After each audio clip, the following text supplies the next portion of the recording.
नमस्कार। The earth news देख रहे हैं आप सब। द रियल इशू में बात करेंगे पश्चिम बंगाल चुनाव को लेकर। पश्चिम बंगाल विधानसभा चुनाव 2026 के मद्देनजर सियासी हलचल अपने चरम पर है। भारतीय जनता पार्टी ने आज अपना बहुप्रतीक्षित संकल्प पत्र जारी किया, जिसे पार्टी ने भरोसे का दस्तावेज बताया है। इस संकल्प पत्र में महिलाओं को 3,000 रुपए मासिक सहायता, युवाओं के लिए बेरोजगारी भत्ता, 1 करोड़ रोजगार के अवसर और घुसपैठ पर जीरो टॉलरेंस जैसे बड़े वादे किए गए हैं। बीजेपी ने इस घोषणा पत्र को सोनार बांग्ला के विजन से जोड़ते हुए दावा किया है कि ये राज्य को विकास और सुरक्षा की नई दिशा देगा। वहीं ममता बनर्जी के नेतृत्व वाली सरकार पर 15 साल के शासन को लेकर तीखे बयानबाजी भी देखने को मिली है। दूसरी तरफ कांग्रेस और अन्य विपक्षी दल इस संकल्प पत्र को चुनावी जुमलों का पुलिंदा बता रहे हैं। उनका कहना है कि असली मुद्दे महंगाई, बेरोजगारी और सामाजिक सौहार्द से ध्यान भटकाने वाले रहे हैं इस संकल्प पत्र के अंदर। ऐसे में बड़ा सवाल यही है कि क्या यह संकल्प पत्र वाकई गेम चेंजर बनेगा या फिर जनता इसे फिर खारिज कर देगी। आज पे इसी पे चर्चा करेंगे। 3 खास मेहमान हमारे जुड़ेंगे और उनसे भी इन सब बातों को समझने की कोशिश करेंगे। 3 खास मेहमान हमारे जुड़ चुके हैं। डॉक्टर अविर मलिक है, BJP spokes person, Jagdeep Singh है हमारे साथ, कांग्रेस स्पोक्स पर्सन, और दिनेश सिंह गेट है हमारे साथ, पॉलिटिकल एनालिस्ट। सर, आप तीनों को बहुत धन्यवाद, शुक्रिया समय देने के लिए, कीमती समय साझा करने के लिए बहुत बहुत धन्यवाद। शुरुआत करूंगा मैं दिनेश सिंह गेट सर। किस तरह देख रहे हैं आप ये चुनाव, खासतौर वेस्ट बंगाल के अंदर, और जो आज का संकल्प पत्र जारी किया गया है, तो कि कितना अहम है वेस्ट बंगाल की जनता को लुभाने के लिए? जी शैल जी, आप सभी को मेरा प्रणाम। देखिए, सबसे पहले जैसे अगर बातचीत अगर करें तो उसमें पृष्ठभूमि देखिए जाना पड़ेगा। और उसमें जैसे टीएमसी की जो वर्तमान सरकार है, तो वो देखिए एक तरह से विकल्प था। इससे पहले जो कम्युनिस्ट पार्टी की जो सरकार थी, तो उस वक्त क्या क्या किस किस तरह के कृत्य और किस किस तरह के जैसे एक तरह से यातनाएं जनता को दी जाती थी, उसके बारे में चर्चा करने में एक तरह से उससे रूब लोगों के कांप उठे। तो उसके विकल्प के तौर पे, और ममता जी ने वहां पर अपने आप को एक विकल्प के तौर पर खड़ा किया, और बहुत मतलब संघर्ष के बाद में जा करके, और जो वो उनका जो मतलब कुचक्र था, उसका जो दमन चक्र था, उसको तोड़ने का काम किया। मतलब आप, मैं छोटा सा एग्जांपल देना चाहूंगा कि इतना तक था कि एक कोई पुत्र था किसी माता का, उसको मार करके उसके खून को चावल में सान करके और उस माता को खिलाने का काम जो है उसमें कम्युनिस्ट पार्टी की सरकार के टाइम पे किया गया। मतलब और समझिए क्या क्या करते होंगे जैसे। उसके बाद ममता जी आई। ममता जी के आने के बाद में शुरुआत में लोगों को लगा कि बेहतर रहेंगे, दोबारा फिर उसका विकल्प नहीं था। और दूसरी बात जैसे कि मान के चले कि फिर बाद में जैसे कि कांग्रेस जो थी, कांग्रेस के साथ में जैसे एक तरह से गठबंधन बना के चलने का काम किया। लेकिन बाद में जब उनको लगा कि गठबंधन में जैसे रह करके और कांग्रेस को कुछ फायदा होगा, तो कांग्रेस को भी उन्होंने मतलब एक साइड मतलब जैसे करने का काम किया। और बाद में एक लो चलो की राह पे चलने लगी। अब उसके बाद में देखिए कि जैसे कि आज से 10 साल पहले से, यानी कि अभी तीसरा चुनाव है, जिसमें जैसे शुरुआती दौर में भाजपा ने वहां पर कदम रखा। और कदम रखने के बाद में जिस तरीके से वो स्नेह स्नेह अपने तरीके से और जैसे कि कंसिस्टेंसी से और चुनाव लड़ने का काम और पूरे तरीके से पैठ बनाने का काम किया। पहले चुनाव में थोड़ी कम सीटें आई, कुछ मतलब एक तरह से ग्रास रूट लेवल पे कुछ उनकी पकड़ बनी। दूसरे चुनाव में जो है बेहतरीन तरीके से और बहुत एक तरह से धुआंधार जो है वहां पर एक प्रदर्शन अपना किया, और मतलब नीचे जमीन पे जैसे कि जनता के बीच में भरोसा जीतने का काम किया। और बहुत अच्छा जैसे एक तरह से मत प्रतिशत का जो वो था, उसको बढ़ाने का काम किया। यानी कि 10% का सिर्फ मात्र जो है वो फर्क बचा, 38 और 48%। तो ये था। तो इस बार का देखिए, चलो बाकी दूसरा देखिए, पिछली बार के चुनाव में इस बार के चुनाव में फर्क क्या है। पिछली बार के चुनाव में ये मान के चलें कि कहीं ना कहीं जैसे कि एक तरह से और कांग्रेस के साथ में कहीं ना कहीं छिटपुट चीजें होती थी। अब पूरे तरीके से क्या है कि जैसे अधीर रंजन चौधरी बहुत बेहतरीन नेता हैं कांग्रेस के, और उनके साथ में अगर रहते हैं तो शायद मुझे लगता है कि कुछ क्वार्टर्स पे जहां पर उनकी पकड़ अच्छी है, तो वहां पर मदद मिलने का काम होता है। यानी कि पूरी कांग्रेस जो है वो साथ में खड़े रहते हैं दीदी के, तो कुछ अलग अलग फर्क पड़ता है। लेकिन इन्होंने क्या था कि अपने खुद के जैसे कुछ लोग थे, अच्छे कुछ नेता थे टीएमसी के, उनको भी एक तरह से दरकिनार किया। क्योंकि एक मतलब एक तरह से मान के चले कि टीएमसी की पकड़ देखिए जनता के बीच में, ये नहीं कहता कि ठीक है कि मतलब वो होगा, क्योंकि सही महीनों में जो ये 5 राज्यों में चुनाव हो रहे, तो इसमें एक तरह से असली चुनाव सिर्फ बंगाल का मान के चले। क्योंकि इसमें पूरे तरीके से प्रतिपक्ष जो है वो पक्ष पक्ष तो मैं मानता हूँ कि जैसे चाहे केंद्र को माने चाहे बंगाल को माने, तो इसमें एक तरह से बंगाल की सरकार के साथ में मतलब कि जिस तरीके से भाजपा सरकार जो है वो असली चुनाव लड़ने का काम करी। क्योंकि ग्रास रूट लेवल पे हर बूथ स्तर पे और पूरी तरीके से नीचे जो पूरी पैठ बना के और एक चुनावी मशीनरी की तरह से और मैकेनिज्म की तरह से काम करने का काम जो है सिर्फ भाजपा ने किया। और उसी तरीके से केंद्र सरकार के साथ में लोहा लेकर के और नीचे तक पूरी जड़ तक जैसे कि एक एक कार्यकर्ता को टच करने का काम जैसे किया, तो सिर्फ अकेले एक बंगाल की पार्टी जो है वो करने का है। तो दोनों के एक तरह से कांटे वाली टक्कर वाली बातचीत है। तो जैसे अभी हम लोग मतलब एक अनौपचारिक बातचीत कर रहे थे, आपने पूछा भी था, तो मैं आपको मतलब स्पष्टता से बताता हूँ कि कांटे मतलब एक तरह से तलवार की धार पे एक तरह से कहते हैं भाई, रेजर थिन मार्जिन वाला काम अगर होगा तो वही चीज होंगी। बाकी ये देखिए 10-15% जैसे वोटर्स जो होते हैं, तो फ्लोटिंग वोटर्स होते हैं, वो देखते हैं कि किस टाइम पे किस तरफ जो है ऊंट किस करवट बैठता है, तो वो चीजें हैं। लेकिन ओवरऑल जैसे मान के चलें कि जैसे जो जैसे एआईएम है उनका रुख क्या हो गया, हुमायूं कबीर जो है वो वोट काटने का काम जो करेंगे। उसके बाद कांग्रेस की तरफ से भी कुछ ना कुछ जो है अपनी जैसे पार्टी को वहां पर खड़ा करने की जो दोबारा कोशिश होगी उसी को लेकर के होगी। ये चीज होंगे। दूसरा जैसे अभी जो संकल्प पत्र भाजपा का है, या जैसे कि भरोसे का पत्र जैसे उन्होंने बताया, तो उससे देखिए कि उसमें बहुत सारी चीजें ऐसी हैं जो समझने लायक हैं। जैसे कि 7वां वेतन आयोग है, अब उसको आप लोगों ने क्यों लागू नहीं किया समझ में नहीं आया। जैसे कि दीदी ने, वे दीदी कहते हैं कि हर मतलब है कि मतलब वहाँ के माँ माटी मानुष, तो मानुष को आपने टच करके मानुष के घर पे माँ के लिए मतलब पैसा जाएगा, माटी के लिए पैसा जाएगा, उसमें क्या दिक्कत थी। जैसे वहाँ के राज्य सरकार के जो कर्मचारी थे, तो 7वां वेतन आयोग अगर लागू होता तो उनके घर पे ज्यादा पैसा जाता। लेकिन सिर्फ इसलिए नहीं किया कि उससे क्या है कि केंद्र सरकार का जी। नाम होगा। उसी तरीके से जैसे कि पीएम मतलब आवास योजना की बातचीत करें या अन्य योजनाएं बोले, तो केंद्र की योजनाएं सिर्फ टीएमसी ने इसलिए लागू करने का काम नहीं किया क्योंकि उसमें कहीं ना कहीं अगर वो योजना लागू करेंगे तो योजना का, और उसमें जैसे कहीं ना कहीं मोदी जी का चित्र आएगा, तो कहीं पता चला भाजपा कुछ उससे लाभ मिल गया। तो ये चीजें बड़ी मतलब अलग चीजें हैं। और मैं समझता हूँ कि खुल के अगर वो राजनीति करते और कहती भाई ठीक है कि मैं हाथ से हाथ मिला के, चाहे मतलब कि मतलब कांग्रेस है उनके साथ में भी और भाजपा के साथ में भी जो उनका टेक है, यानी कि जो उनकी फायदे की चीजें हैं उनको लेते रहे और जनता को पहुंचाने का काम करें, तो वो बेहतर रहता। बाकी मेरे ख्याल से जो जैसे लगता है कि इसमें पूरे तरीके से विन विन सिचुएशन जो है वो भाजपा के लिए रहेगी, क्योंकि भाजपा लूज नहीं, कि अगर पूरे तरीके से सरकार अगर इनकेस अगर नहीं बना पाती तो भी पहले से बहुत बेहतर प्रदर्शन रहेगा। और उसको लेकर के तो उसमें कहीं भाजपा के नुकसान नहीं, लेकिन टीएमसी जो है उनके लिए इस बार का चुनाव जो है पहले से, और जैसे मान के चलें कि बहुत अगर ढंग से मैनेज किया तब बात अलग है। अदरवाइज बड़ा मतलब एक तरह से खतरे से खाली वाला चुनाव नहीं है, क्योंकि जिस तरीके से पिछली स्थिति थी उस स्थिति जी। में और आज की स्थिति में बहुत ज्यादा फर्क है सर। ठीक है सर, जी। मैं दोबारा करूंगा, मैं करूंगा जगदीप सिंह जी का। सर, किस तरह से देख रहे हैं इन चुनावों को वेस्ट बंगाल के? आज भाजपा ने संकल्प पत्र जारी किया है, और कांग्रेस किस तरह देख रही है इन सब चीजों को? साहिल भाई, आपको नमस्कार। सबको मेरा आभार। सबसे पहले सांत्वना है मेरी मलिक साहब के लिए, क्योंकि गेट साहब ने तो कोई कसर छोड़ी नहीं। एनी हाउ, इस देश में मर चुके चुनाव आयोग और पतन के हाशिए पर, पतन के मुहाने पर खड़े इस लोकतंत्र से क्या उम्मीद अब इस देश का विपक्ष करेगा, ये मेरी समझ से परे है। भाई साहब बड़े प्रबुद्ध आदमी हैं, बड़ी प्रखर बुद्धि के स्वामी हैं। मैं उम्मीद कर रहा था कि जब ये अपना पक्ष रखेंगे तो कम से कम एक संतुलित ढंग से बात करते हुए उन 51 लाख काटे गए वोटों पर कम से कम कुछ शब्द जरूर कहेंगे। लेकिन सुनकर हैरानी हुई मुझे कि जिक्र ये किसका कर रहे हैं। वो मुर्शिदाबाद में वो जो भाजपा का एजेंट बिठाया था इन्होंने, जो बाबरी मस्जिद वहां बनाना चाहता है, अब तो उसका 19 मिनट का स्टिंग ऑपरेशन आ गया सामने जनाब। मतलब मेरे पास शब्द नहीं है। इस देश में भारतीय जनता पार्टी पहले भी शासन में रही है साहिल जी। मुझे याद है वाजपेयी साहब का वो वक्तव्य, जब उन्होंने कहा था एक वोट से सरकार गिरी थी, तो उन्होंने कहा था कि मैं चिमटे से भी ऐसी जीत को उठाना नहीं चाहता हूं। सारी शर्म बेच खाई है इन लोगों ने। 55 लाख वोट पहले ये महाराष्ट्र में बढ़ाते हैं 6 महीनों के अंदर, जो 6 साल में नहीं बढ़े। फिर 60 लाख बिहार में काटते हैं, और अब इन्होंने क्या किया है पश्चिम बंगाल में। मैं सीधा एक सवाल पूछता हूं। आपसे कहा गया वीवीपैट की पर्चियों का मिलान कराओ, आपने नहीं करवाया। आपसे कहा गया कि ईवीएम की काउंटिंग 5% की बजाय 100% करवाओ, रिकाउंटिंग करवाओ, आपने कहा नहीं होगी। आपसे कहा गया कि डाटा कम से कम जो हारा हुआ रनर अप उम्मीदवार है वो आपसे मांगता है तो उसको दिया जाए। चुनाव आयोग ने उसको इरेज कर दिया 45 डेज का एक लेम एक्सक्यूज देते हुए। अब मुझे ये समझ नहीं आ रही गेट साहब, मैं आपसे बड़ी विनम्रता से निवेदन करना चाहता हूं कि ठीक है कि भारतीय जनता पार्टी का कोई प्रवक्ता यहां बैठकर इस वोट चोरी को, इस देश के अंदर हो रही लोकतंत्र की हत्या पर कुछ कहता है तो समझ में आता है। लेकिन आप राजनीतिक विश्लेषक है जनाब, आपके लिए बड़ा सम्मान है।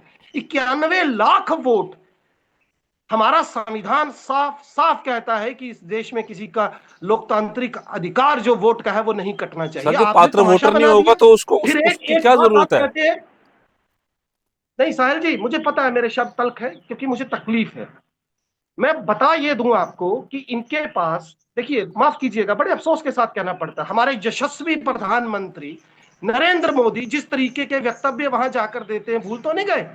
दीदी ओ दीदी, इस तरीके की बात करते हैं। और एक ममता बनर्जी, मैं समझता हूं एक ऐसी महिला नेता रही है इस देश के अंदर जिन्होंने भारतीय जनता पार्टी को उसी के अंदाज में जवाब देने की कोशिश की, और ऐसा लग रहा था कि इनकी दाल नहीं गलेगी, लेकिन अंततः एक तरफ सुप्रीम कोर्ट की बेरुखी और दूसरी तरफ इतनी बड़ी तादाद में वोटों का कटना, और जब आप तुलनात्मक ढंग से देखेंगे आपको साफ नजर आएगा कि वो कौन कौन से जिले ऐसे हैं जहां पर ये वोट कटे हैं। माफ कीजिएगा, आज जरूरत है सबको एकमत होकर, ये छोड़ दीजिए कौन कांग्रेस से कौन भाजपा से है, अगर उस संविधान की हत्या होगी, उस लोकतंत्र का गला काटा जाएगा जिसे हासिल करने के लिए हमारे पुरखों ने ना मालूम क्या क्या क्या कुर्बानियां दी। भाजपाइयों के पुरखों को छोड़ दें तो बराए मेहरबानी उस पर बात कीजिए। वो जो 19 मिनट का स्टिंग ऑपरेशन आया, जरा उस पर जवाब दीजिए मुझे, आज क्या कहना चाहेंगे आप? वो जो 1000 करोड़ की बात है, जरा उस पर बात कीजिए और बताइए कि कैसे आज वो हुमायूं कबीर वहां बैठकर खुले शब्दों में ये कह रहा है, और आपके पास बड़ा लेम एक्सक्यूज है, एआई जनरेटेड वीडियो। करो ना डेफेमेशन, कब करोगे? हेमंत विश्व शर्मा पर आरोप लगे, सब कुछ सामने लाकर रख दिया गया, मैं डेफेमेशन करूंगा, कब करोगे भाई? जब इलेक्शन हो जाएगी, जब वोट चोरी कर लोगे, जब सरकार बना लोगे। मैं सीधी बात कर रहा हूं, ये देश के अभी चुनाव लोकतंत्र नहीं का हुआ, सवाल है, रिजल्ट देश के नहीं आया, संविधान का अभी से सवाल है, शुरू। देश की नागरिकता का सवाल है। सर अभी से शुरू होगी क्या कि कह रहे हैं साहिल जी? वोट चोरी? अभी तो चुनाव 91 रहते हैं। लाख वोट। जैसे पात्र वोटर डिड होगा इट तो नॉट मैटर? पात्र वोटर होगा तो नाइन करेगा ना पात्र वोट। क्या होता है? उनको आपने मौका दिया, उनको अपने, ठीक है, मैं नहीं जवाब ले साहिल लेता जी हूँ सर, माफ ठीक है, कीजिएगा मैं फिर। जवाब लेता हूँ सर। नहीं आप जवाब लीजिए, मैं केवल 1 मिनट और लूंगा, केवल 1 मिनट। बड़े आदर के साथ मैं आपसे ये जी कहूंगा, सर। निवेदन करूंगा कि थोड़ा सा होमवर्क बेहतर कीजिए। क्या उन लोगों को मौका मिला कि वो जस्टिफिकेशन दे सके? एक परिवार में सबका वोट है, लेकिन जो घर का एक मेल मेंबर उसका वोट कट गया, क्या एक्सक्यूज है? ऐसे लाखों की तादाद में लोग हैं। अरे जनाब, क्या आलम बना दिया है, इस पर जवाब लीजिएगा इनसे। डॉक्टर अविल जी किस तरह देख रहे हैं भाजपा के संकल्प पत्र को, और जो आरोप लगे हैं उनका जवाब किस तरह से देना चाहेंगे? जी नहीं, देखिए एक तरीके से अगर देखने की बात की जाए, मैं सोचता हूँ इसमें देखने लायक इसमें कुछ है ही नहीं। कि जनता की अगर बात की जाए तो सब कुछ जनता के लिए है इसमें तो, और जनता पूर्ण रूप से हमारे साथ है, स्पष्ट रूप से नजर आ रहा है। और अगर बात कर जाए पश्चिम बंगाल की जनता की, तो पूर्ण रूप से पश्चिम बंगाल की जनता भारतीय जनता पार्टी को अभूतपूर्व तरीके से जिताने और विजयी बनाने का पूर्ण रूप से काम करेगी, मैं समझता हूँ। और जहां तक विषय एक तरीके से अगर बात कर जाए वहां की लॉ एंड ऑर्डर की, कानून व्यवस्था की, अच्छी कानून व्यवस्था किस प्रकार से दी जाए, सुशासन बंगाल की जनता को किस प्रकार से मिले, इसकी स्पष्ट रूप से इसमें चिंता है। और नारी सशक्तिकरण, महिला सुरक्षा, 33% आरक्षण की बात हो, घुसपैठ का विषय हो, घुसपैठ को एक तरीके से रोकने का विषय हो, या फिर घुसपैठियों पर कठोरतम कार्रवाई करने और चिन्हित करने, प्राइवेट सेक्टर में इन्वेस्टमेंट का विषय हो, बिल्कुल स्पष्ट है कि किस तरीके से बंगाल को आगे बढ़ाना है, इसका स्पष्ट विजन है। और उसके साथ साथ चाहे एग्रीकल्चर सेक्टर की बात हो, हेल्थ सेक्टर की बात हो, रूरल डेवलपमेंट का विषय हो, अर्बन डेवलपमेंट और बेरोजगारी मुक्त बंगाल का निर्माण कैसे हो, रोजगार युक्त बंगाल का निर्माण कैसे हो। और उसके साथ साथ अगर बात करी जाए वेस्ट बंगाल की, तो किसानों के लिए, युवाओं के लिए, महिलाओं के लिए, नारी सशक्तिकरण के लिए, बेरोजगारी समाप्त करने के लिए, एक तरीके से भ्रष्टाचार मुक्त बंगाल के निर्माण के लिए, भय मुक्त बंगाल के निर्माण के लिए। और तृणमूल कांग्रेस ने जो एक तरीके से 15 साल के शासन में घूसखोरी, भ्रष्टाचार, हिंसा पूर्ण रूप से एक तरीके से बढ़ाई है, उसको किस रूप में समाप्त किया जाए।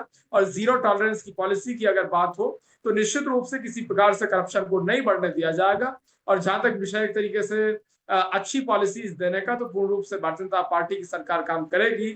और 45 दिन के भीतर भीतर 7वें पे कमीशन की बात हो, जहां तक विषय एक तरीके से बेरोजगार युवाओं का 3000 के भत्ते का विषय हो, किसानों का विषय हो, गरीबों का विषय हो, रोजगार का विषय हो, और उसके साथ साथ बहुत सारी अगर बात कर ली जाए वहां की गुंडे, माफिया, अपराधी, बलात्कारी किस्म के लोग जो वहां राजनीति में हावी हैं, या फिर एक तरीके से गरीब को दबाने का काम करते हैं, सब पे कठोरतम कार्रवाई होगी, भयमुक्त बंगाल का निर्माण होगा, गरीब की सुनी जाएगी, किसान आगे बढ़ेगा, किसान बेहतरीन तरीके से काम करेगा, चाहे किसान की एमएसपी का विषय हो या केंद्र सरकार की योजनाओं को 100% वहां लागू करने का विषय हो, और उसके साथ साथ भ्रष्टाचार पे श्वेत पत्र का विषय हो, या फिर एक तरीके से विषय हो अगर वहां की राजनीति की बात की जाए तो उसमें राजनीति एक तरीके से तब्दीली लाने का बिल्कुल स्पष्ट है। पूर्ण रूप से अच्छी कानून व्यवस्था वहां हम देंगे। और जहां तक विषय है जो नीचे से सूचना आ रही है, जो मेरे पास भी डिस्ट्रिक्ट कमेटीज जिन जिन डिस्ट्रिक्ट में मैं एक तरीके से डायरेक्ट कांटेक्ट में हूँ, बिल्कुल स्पष्ट सूचना है, पूर्ण रूप से हरी झंडी है, भारतीय जनता पार्टी जीत रही है, पूर्ण बहुमत के बाद सरकार आ रही है, सरकार बन रही है, भारतीय जनता पार्टी का मुख्यमंत्री बंगाल प्रदेश में बन रहे हैं। और उसके साथ साथ जहां तक विषय एक तरीके से जगदीप जी यहाँ बैठे हैं, अब इनके बहुत वरिष्ठ नेता अधीर रंजन चौधरी जी, एक्स लीडर ऑपोजिशन है देश के, तो वो जो बात कहते हैं जगदीप जी को, उनकी भी बात को सुनना चाहिए, उनकी भी बात को देखना चाहिए। बहुत बढ़िया व्यक्ति हैं और हमेशा लोहा लेने का जमीनी स्तर पर उतर के काम करते हैं, ममता दीदी से आंख में आंख डाल के एकदम सामना करते हैं जो गैर कानूनी काम होते हैं उनमें, तो उन चीजों को भी देखना चाहिए। और वो जो राय रखते हैं उनकी अलग राय होती है, तो उस पर कोई जिक्र नहीं करता।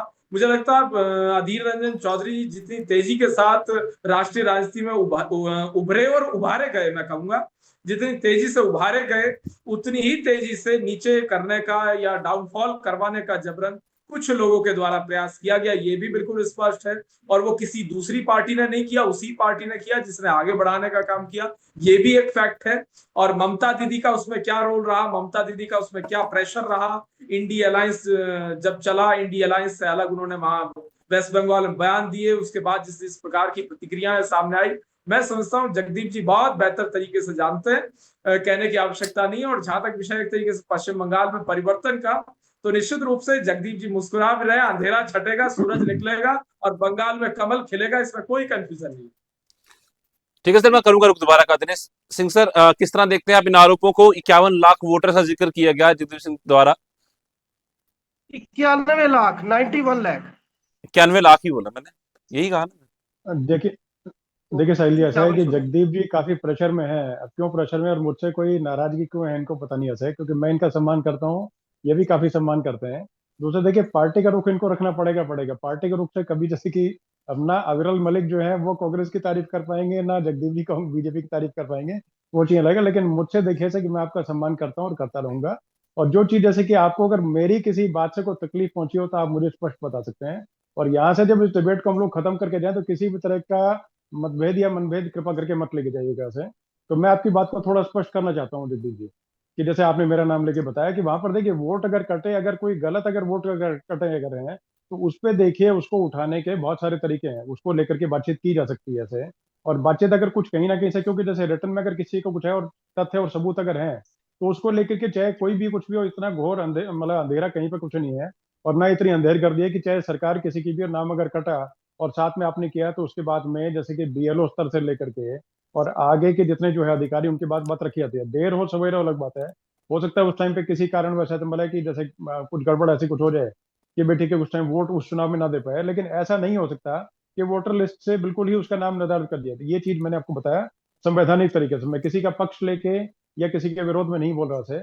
दूसरी बात देखिए, उसको लेकर के हिंसा करने का जो काम जैसे मालदा में जो किया गया वो कहीं गलत था बिल्कुल उस तरीके से। उसमें किसी भी तरीके से जो चीज जैसे हो, क्योंकि वहां पर जैसे कि वर्तमान में टीएमसी का ही एक तरह से, जब तक जैसे कि दूसरा मुख्यमंत्री नहीं आता तब तक टीएमसी का पूरे एक तरह से कस्टोडियन के नाते और वहां पर अभिभावक के नाते और उनका फर्ज बनता था कि जो जुडिशियल ऑफिसर्स थे उनकी रक्षा करने का, उनकी सुरक्षा करने का। लेकिन वो चीज अगर नहीं हो पाती है तो उसमें दिक्कत परेशानी वाली बातचीत है। और दूसरी बात ये देखिए कि जैसे अगर उसमें वोट में मतलब जो 91 लाख का जैसे आपने बताया, तो 60 लाख के आसपास जो आपत्तियां जो थी वो दर्ज की गई थी। उसमें से करीब, जब जैसे कि जिस दिन मालदा में ये घटना घटी थी तो उस दिन करीब 47-48 लाख जो थे वो आपत्तियां जो थी वो अपना वहां पर मतलब कि उनका सोल्यूशन दे दिया गया था। 12 से 13 लाख जो है वो नाम बचे थे जिनकी आपत्तियां एक तरह से उनका सोल्यूशन और रेजोल्यूशन देने का काम जो है वो जुडिशियल ऑफिसर्स ने करना था और वो करके देने का काम कर दिया था बाद में। तो वो चीजें हैं। तो कहीं ना कहीं देखिए, कोई अगर गलत अगर कुछ हुआ है तो उसमें मैं आपके साथ में हूँ, जो आपका सुर रहेगा वही मेरा सुर रहेगा, उसमें एक एक ताल पे मैं आपके साथ में उसमें खड़ा हूँ। कि कोई अगर दिक्कत अगर परेशानी किसी गलत कुछ अगर रहती है तो उसका तरीका है, ऑनलाइन भी सकते हैं, ऑफलाइन भी दे सकते हैं, सब तरह की चीजें कर सकते हैं। लेकिन फिर भी कोई अगर कुछ अगर आपको लगता है तो सीधा स्पष्ट मुझसे आप जवाब जो लेना चाहें तो मुझसे पूछ सकते हैं। मेरा उस तरीके से कोई भी न्याय सम्मत जो कार्य है उसमें मैं साथ में हूँ। न्याय के खिलाफ चाहे पार्टी प्रतिपक्ष में है चाहे पक्ष में है, चाहे केंद्र में है, चाहे मतलब किसी राज्य में है, तो उसका जो तरीका निकल सकेगा उसमें हमेशा आपके साथ में खड़ा हूँ उसमें, और कोई व्यक्ति उसके साथ भी खड़ा हूँ। लेकिन कुछ जी अगर आप वैसे अगर कुछ अगर बोले, देखिए उस चीज में मुझे आपत्ति रहेगी ऐसे, तो वो चीज है। और मैंने किसी भी तरीके से किसी भी तरह से कोई अगर नाम गलत कटा, उसका मैंने कभी भी जैसे कि साथ देने का काम या उसका करने का काम कि ठीक है मैं अगर बोलूँ कि भाई ठीक ठाक है, सारे नाम ठीक ठाक कटे गए, उसमें हो सकता है कुछ ना कुछ हम मतलब ऐसे भी होंगे जिसमें साक्ष्य या सबूत जो है उनके मतलब थोड़ा बहुत जैसे कि देने जी बाकी थे, और उसमें उस टाइम पे नाम कट गए, तो उसको लेकर के बाद में कहीं ना कहीं जैसे उसकी आवाज उठाई जा सकती है, जैसे मतलब कहीं ना कहीं कोर्ट तक चीजें लेके जा सकती हैं। तो उसे मुझे नहीं लगता कि उस चीज में लेकर के इतना ज्यादा करके, बाकी जगदीप जी को कुछ अगर लगता है कुछ लगता है तो सीधा स्पष्ट मुझसे पूछ सकते हैं, मैं उसका जवाब देने को जी तैयार हूँ। ठीक है सर। जी जी साहब जी। सर आप पूछ सकते हैं सवाल, पर मैं एक सवाल आपका साथ जोड़ लेता हूं कि कांग्रेस से मैं सवाल करूंगा ये कि कांग्रेस का रोजगार मॉडल क्या है बंगाल के अंदर, कांग्रेस का बंगाल के अंदर वर्चस्व क्या है, महिलाओं के लिए आपकी जो योजनाएं हैं जो रखी गई हैं वो बीजेपी से अलग कैसे हैं, और इसके साथ साथ बीजेपी का जो श्वेत पत्र है भ्रष्टाचार के खिलाफ, उसको आप किस तरीके से देखते हैं?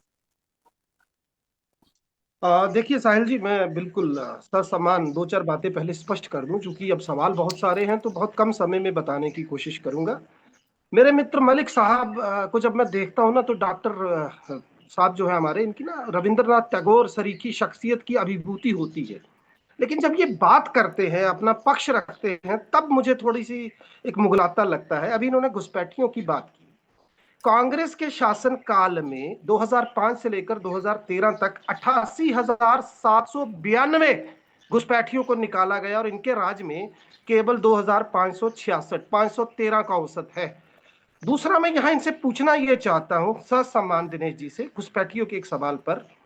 आपको शायद आपके ये संज्ञान में होगा, सोनाली खातून 26 साल की महिला को घुसपैठिया बताकर गर्भवती अवस्था में बांग्लादेश डिपोर्ट करते हैं ये जालिम, जिसके बाद देश का सुप्रीम कोर्ट उस महिला को और उसके बच्चे को वापस लाता है। ये उसको घुसपैठिया बताते हैं।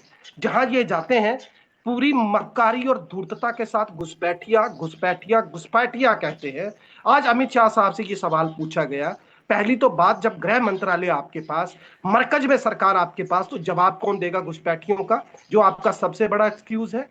अब दूसरी बात, दिनेश जी ने कहा कि अगर इतना इतना अभी जंगल राज नहीं आया है। पहले तो मुझे उस ट्वीट का बता दें जो इलेक्शन कमीशन ने किया पूरे देश में, जिसकी भर्त्सना हो रही है, जिस ट्वीट से ये साफ इंगित होता है कि इलेक्शन कमीशन किसी एक पार्टी का भोंपू बनकर ये ट्वीट करता है। इस पर आप क्या कहना चाहेंगे? जो मृतक लोग इलेक्शन कमीशन ने हजारों की तादाद में घोषित कर दिए थे, जो वास्तव में जीवित थे, जो नेता प्रतिपक्ष से मिले, देश की सुप्रीम कोर्ट में जाकर खड़े हुए, इस पर आप क्या कहेंगे? तीसरा, ऐसे कम से कम मैं आपको बता रहा हूं 2000 से ज्यादा पते इलेक्शन कमीशन के खिलाफ जब विपक्ष एकजुट होकर तथ्यों के साथ सामने आया, तो वो तमाम पते सामने आए जिन पर एक एक घर में हजार हजार वोटर दर्ज किए गए, जिसमें आपके कुछ नेता भी शामिल हैं। और चौथी बात आपने मालदा की, माफ कीजिएगा। पहली तो बात, वहां पर मौजूद जितनी भी भीड़ थी वो सुबह से वहां खड़ी थी, यद्यपि वो अधिकारी बाद में आए। दूसरी बात, जब आप लाखों की तादाद में लोगों का लोकतांत्रिक अख्तियार उनसे छीन लोगे, तो विरोध प्रदर्शन तो होगा। अब मैंने दो सवाल पूछे, मैं साहिल जी कुछ फालतू बात नहीं करने के पक्ष में हूं। मेरे दो सवाल, पहला, 19 मिनट का स्टिंग ऑपरेशन सामने आया है जिसमें भारतीय जनता पार्टी का एजेंट, भारतीय जनता पार्टी का दलाल पहले वहां बाबरी मस्जिद बनाने की बात करता है, मुस्लिमों को इकट्ठा करके ध्रुवीकरण करने की बात करता है, और 1000 करोड़ भारतीय जनता पार्टी से लेने की बात ऑन कैमरा स्वीकार करता है। इसका जवाब इनसे लीजिएगा। और दूसरा, जो मैंने घुसपैठियों पर इनसे सवाल पूछा है, जरा इसका जवाब इनसे ले लीजिएगा। रही बात कांग्रेस की, तो कांग्रेस 292 सीटों पर यह इलेक्शन लड़ रही है। यही बताने के लिए काफी है, हमारे जम्मू कश्मीर से एक बड़े नेता मीर साहब जो है वो प्रभारी हैं, और ये आपको साफ साफ प्रतीत होगा जब वहां पर आप कांग्रेस की सशक्त उपस्थिति को देखेंगे कि कांग्रेस किस मोड में ये चुनाव लड़ रही है। लेकिन जब सवाल संविधान का होगा, जब वोटों के कटने का सवाल होगा, जब घुसपैठियों की बात होगी, और जब स्टिंग ऑपरेशन का मैं सवाल पूछ रहा हूं, मुझे दो पर आप जवाब ले दीजिए, ना इधर की सुना ना उधर की बता, जो जरा पूछा है सवाल उस पर आप। जी ठीक है जनाब। सर, मैं लेता हूं जवाब। जी डॉक्टर अरविंद मलिक जी।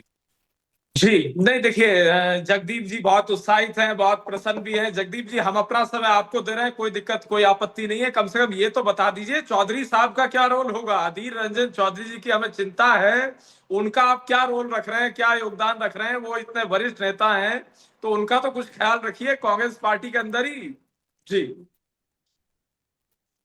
मैं साहिल जी 1 मिनट चाहूंगा। पहली तो बात ये, वही अधीर रंजन चौधरी, आपको याद दिला दूं, जब पिछली मर्तबा इलेक्शन कमिश्नर के चुनाव की बात थी तो वो नेता प्रतिपक्ष थे, और बकौल अधीर रंजन चौधरी चुनाव से ठीक आधा घंटा पहले उनको 250 अधिकारियों की एक सूची सौंपी गई, जिसके बाद उन्होंने बयान दिया कि 2-1 का बहुमत लेकर भारतीय जनता पार्टी लोकतंत्र की हत्या कर रही है। तो अधीर रंजन चौधरी पर जब आपने बात करनी है तो उनके तमाम बयानों पर बात करो। बाकी मेरे दो सवाल, सारा समय आपका स्टिंग ऑपरेशन और घुसपैठिया, इस पर आज आपसे मैं जवाब लेकर जाऊंगा। ऐसे मलिक साहब मैं आपको छोड़ने वाला नहीं आज, बताएं। जी नहीं, देखिए जहां तक विषय एक तरीके से आज जो डिबेट का मुद्दा है, जिस विषय पे साहिल जी का आज पूर्ण रूप से डिबेट है और देखिए करोड़ों साहिल लोग जी, देखते हैं साहिल जी को। जी देखिए जहां तक विषय भारतीय जनता पार्टी के मैनिफेस्टो का, भारतीय जनता पार्टी की प्लान का, योजनाओं स्टिंग का ऑपरेशन और साहिल जी, जमीनी स्तर पे एग्जीक्यूशन का, हमारा स्पष्ट मानना है ममता दीदी के साहिल जी नेतृत्व में। स्टिंग बिल्कुल ऑपरेशन, एसआईआर पे ही मैं आ रहा हूं, मैं एसआईआर पे ही आ रहा हूं। एसआईआर बहुत स्टिंग अच्छा विषय ऑपरेशन, है। स्टिंग एसआईआर, ऑपरेशन इलेक्शन जनाब, स्टिंग कमीशन, ऑपरेशन, बिल्कुल हुमायूं बिल्कुल कबीर का इलेक्शन स्टिंग कमीशन। ऑपरेशन, हाँ, मैं हुमायूं हर मुद्दे कबीर पे आ का रहा हूँ। Sting operation. बिल्कुल बिल्कुल, मैं उस मुद्दे पे भी आ रहा हूँ। चलिए मैं उस मुद्दे पे भी आ रहा हूँ। नंबर एक, मैं स्टिंग की बात कर लेता हूँ। देखिए कौन क्या कहता है, कहाँ कहता है, कैसे कहता है, किस रूप में कहता है, झूठ बोलता है, कौन नेक्सस तैयार करता है, क्या सिंडिकेट चलता है, हमें मालूम नहीं है। लेकिन जहां तक विषय एक तरीके से बंगाल की जनता का, बंगाल की जनता देखती है हर विषय को किस किस तरीके से षड्यंत्र किए जा रहे हैं। और जहां तक विषय है नंबर 2, इलेक्शन कमीशन का, एसआईआर का, हुमायूं चुनाव आयोग कबीर ने कहा का। मुझे पीएमओ से पैसा मिला, देखिए चीफ इलेक्शन मुझे कमिश्नर का पीएमओ पद से आज पैसा भी है, मिला। भविष्य में भी मैं आपको रहेगा। वीपी टोकना सिंह नहीं जी के चाहता, दौर में, इंद्र कुमार नहीं, मैं गुजराल जी आपको के दौर में, टोकना नहीं इंदिरा जी के चाहता। दौर में, नहीं राजीव जी मलिक के साहब, दौर में, मलिक पीवी साहब, नरसिम्हा राव मलिक साहब के दौर में, साहब, देवगौड़ा साहब के दौर में, अरे मलिक सबके साहब दौर में छोड़िए ना, chief election Narasimha Rao commissioner साहब भी के रहे। 2 मिनट और रुकिए। इलेक्शन कमीशन ऑफ इंडिया भी रहा मलिक साहब, हुमायूं स्वतंत्र कबीर संस्था। के इलेक्शन कमीशन ऑफ इंडिया है। कथानुसार नंबर पीएमओ 3, से उसको पैसे जहां मिले, ये चुनाव जीत जाते हैं 1000 वहां करोड़ इलेक्शन कमीशन बढ़िया, 100 करोड़ दे मुख्य दिया चुनाव गया आयुक्त तो कोई दिक्कत ताकि वो नहीं। बाबरी मस्जिद जहां बनाए। चुनाव हार जाते हैं नहीं सब नहीं, दिक्कत, ईवीएम भी आप पीछे खराब हो पड़ जाता गया। है। जहां चुनाव हार जाते हैं, जम्मू कश्मीर में जीते, मलिक साहब सवाल ईवीएम भी पर आइए बढ़िया, ना, अधिकारी भी मुझे बढ़िया, दया आ रही है प्रशासन भी आप पर, बढ़िया, पुलिस भी बढ़िया, प्लीज पिटिशन चुनाव भी पर लीजिए। बढ़िया, कंडक्ट कराने वाले भी बढ़िया, trying to get it but incharge लगे वो भी बढ़िया, और मैं जो आपसे स्थिति हुई सीधा वो एक भी सवाल बढ़िया, और पूछ रहा हूँ, मुहूर्त भी शुभ, क्योंकि 19 वहां ही मिनट जीत गए, के पंजाब स्टिंग जीत गए, सब ऑपरेशन पर बढ़िया है। आप क्या कहेंगे, बंगाल घुसपैठियों पर आप बंगाल क्या में जीतते रहे, कहेंगे? सब बढ़िया। उसके बाद साहिल जी अन्य आप अपना राज्य नहीं हैं, कीजिएगा, मुझे तेलंगाना है, जवाब जीत लेकर गए, दीजिए ठीक जनाब। है। कर्नाटक है, जगदीप जी जीत गए, सब बढ़िया हो गया। अब अरविंद केजरीवाल जी दिल्ली जीत रहे अच्छा थे, मेरे सब दो बढ़िया था। सवाल, अब जैसे ही हारते, मेरे दो हिमाचल जीत सवाल, गए जगदीप जी, तो बढ़िया हो गया। जैसे ही मलिक साहब कांग्रेस दो पार्टी सवाल, वहां हारी, अरे दे अन्य दीजिए राज्यों में, उत्तर जनाब, प्रदेश वगैरह में अरे जहां दे हारी, दीजिए, वहां अरे ईवीएम दिल का पर मुद्दा आ हाथ गया। रखकर जवाब दे अब दीजिए ना, सुप्रिया सुलेन यहाँ जी रखिए हैं, हाथ, तमाम सारे नेता हैं जो इन यहाँ मुद्दों दिल को पर लेकर के हाथ आते रखिए, हैं। छोड़िए 1 मिनट के लिए आप सबको। हुमायूं नहीं बिल्कुल कबीर बिल्कुल, का मैं आ रहा स्टिंग हूँ, आप चिंता ऑपरेशन, मत करिए, आप 1000 चिंता मत करोड़ करिए, पीएमओ को आप मिलने चिंता के मत करिए, बाद आराम से 300 एकदम करोड़ ठंडा उनको पानी मिल पीजिए, चुका कोई है, टेंशन क्या वाली कहेंगे? बात नहीं है। क्योंकि बंगाल अरे की मैं अगर टेंशन बात नहीं है ले तो रहा हूँ, बंगाल की अरे मुझे जनता तो आपको आपकी टेंशन चिंता ही हो नहीं रही दे है रही। जनाब। अब बंगाल तो की सब जनता ये आपको है मैदान में कि ही हम नहीं रख जवाब रही देते है। नहीं बन रहा है, बंगाल की अब तो जनता की जवाब अगर देते बात करी जाए बनेगा। तो भारतीय जनता पार्टी जी क्लियर कट मेजोरिटी छोड़िए के मैं 1 साथ मिनट ठीक। बंगाल सरकार की बना चर्चा रही को, है। पूर्ण हुमायूं बहुमत की कबीर सरकार हमारी आ 19 रही है, मिनट का और स्टिंग घोषणा पत्र ऑपरेशन, पूरा होगा। 1000 हर करोड़ वादा पूरा होगा, बात, और जनता के मध्य में रहने का 24 363 घंटे नगद सातों दिन काम करें। पेशगी हासिल करने की बात। नहीं नहीं नहीं नहीं, देखिए साहिल जी, ये कोई बात नहीं ना हुई, फिर ये चर्चा तो नहीं ना हुई। मैंने 2 सवाल पूछे, घुसपैठियों पर तो ये एक शब्द नहीं बोले, हुमायूं कबीर पर ये एक बात नहीं मानने को तैयार। बिल्कुल, हुमायूं बहुत अच्छी कबीर बात है। इतना घुसपैठिया बड़ा घुसपैठिया नेता, बहुत अच्छा, ये कह आपने रहा याद है कि दिला दिया। मुझे पीएमओ से घुसपैठियों को पैसा मिला, निकालेंगे, मुझे चयनित करेंगे, पीएमओ बाहर से पैसा निकालेंगे। मिला। और चलिए ये जगदीप जी कह सुनिए, दीजिए एआई जनरेटेड है, सुनिए तो चलिए जगदीप जी, एआई जब जनरेटेड है, ये आप कह बोलते दीजिए ना। रहेंगे तो जनता कैसे सुनेगी? नहीं देखिए नहीं जगदीप मैं जी, नहीं ना बोल जनता रहा, नहीं सुन मेरे सवाल पाएगी। का जवाब दीजिए ना। बिल्कुल मैं मैं तो मुद्दे एक पे ही आ सवाल रहा हूँ, पूछ रहा हूँ, बिल्कुल मैं मैं मुद्दे बिल्कुल पे आ रहा हूँ। आपने बिल्कुल कुछ घुसपैठिया नहीं कह का रहा, बहुत आप अच्छा केवल मुद्दा जवाब है। दीजिए। मेरा स्टिंग मेरा खुद ऑपरेशन, का फेवरेट इशू है। नहीं, मेरा खुद का फेवरेट इश्यू है घुसपैठिए का मुद्दा। घुसपैठिए का जो विषय है, बिल्कुल सही बात है, और ये कांग्रेस बीजेपी मैं नहीं कर रहा, ये सब राजनीतिक दलों को इस चीज को चिंतित होना चाहिए इस विषय पे, क्योंकि बाहर के लोग आए हुए जो घुसपैठिए हैं इलीगल तरीके से, वो अपने फर्जी दस्तावेजों के आधार पे वोट दें और सरकारें चुनने का काम करें, इस देश के पॉलिटिकल सिस्टम को अनस्टेबलाइज करने का काम करें। तो इस चीज की एक तरीके से अनुमति कोई राजनीतिक दल नहीं ठीक है सर, देगा, सर समय कम ना है मेरे देनी पास। चाहिए, ना दी जाएगी, और सबको चिन्हित करते हुए बाहर साहिब निकाला जी दोबारा जाएगा। तो बुला घुसपैठिया लीजिए। मुक्त देश का निर्माण सर करेंगे, किसी घुसपैठिए को नहीं रहने देंगे। रखेंगे चर्चा, उसके ऊपर भी वो डिबेट पूरी करेंगे, उसके ऊपर पूरी बातें रखेंगे और पूरी बातें समझेंगे भी। धन्यवाद सर जुड़ने के लिए आप तीनों का। हमारे साथ डॉक्टर विमल का, आपका भी, जगदीप सिंह आपका भी, और जी धनंजय बहुत सिंह बहुत गेट जी धन्यवाद, आपका बहुत बहुत शुक्रिया। शुक्रिया समय देने के लिए। धन्यवाद। तो आज की बहस में आपने सभी पक्षों की दलीलें सुनी। बीजेपी अपने संकल्प पत्र को बदलाव का रोड मैप बता रही है, वहीं विपक्ष इससे वादों की राजनीति कहकर सवाल उठा रहा है। असली फैसला बंगाल की जनता के हाथ में है। क्या वो भरोसे पर मुहर लगाएगी या फिर पुराने समीकरण ही कायम रहेंगे? चुनावी रण में वादे, आरोप और दावे जारी रहेंगे, लेकिन नतीजे तय करेंगे कि बंगाल की किस दिशा में आगे बढ़ेगा। फिलहाल के लिए इतना ही। आप देख रहिए the earth news. Earth news पे खबरों का सिलसिला यूं चलता रहेगा। मुझे दीजिए इजाजत। नमस्कार।